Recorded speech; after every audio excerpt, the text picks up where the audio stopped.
London, 1666.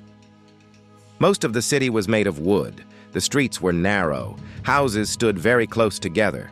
Nobody knew that one small fire was about to change the city forever. Just after midnight, a fire started in a bakery on Pudding Lane in London.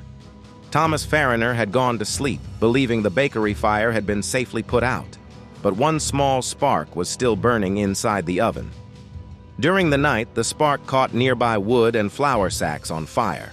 Within minutes, the entire bakery was burning. Thomas Farriner and his family escaped through an upstairs window and climbed onto the roof of a nearby house.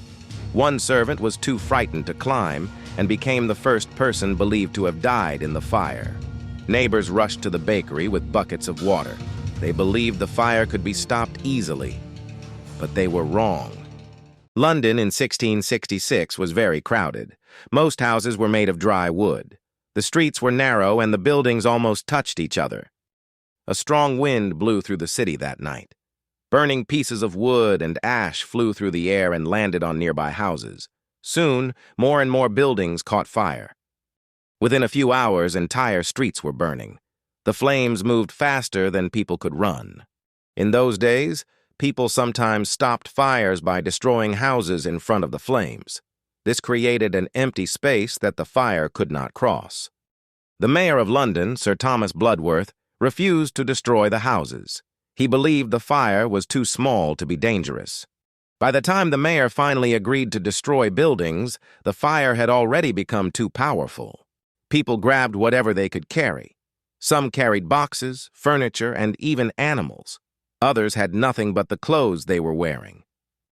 Many people escaped across the River Thames. The river became crowded with boats full of frightened families. The fire continued for 4 days.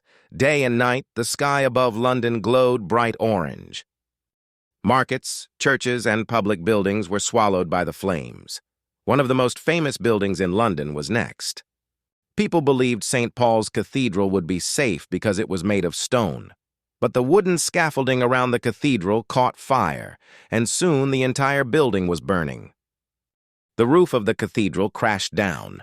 The huge church that had stood for centuries was destroyed in only a few hours. After 4 days, the wind finally became weaker. Soldiers and workers destroyed more buildings to create fire breaks. At last, the flames stopped spreading. More than 13,000 houses had been destroyed. Around 80,000 people had lost their homes. Official records say only a few people died, but many historians believe the real number was much higher. After the fire, London was rebuilt. Wooden houses were replaced with buildings made from brick and stone. The new city had wider streets, stronger buildings, and better ways to stop future fires.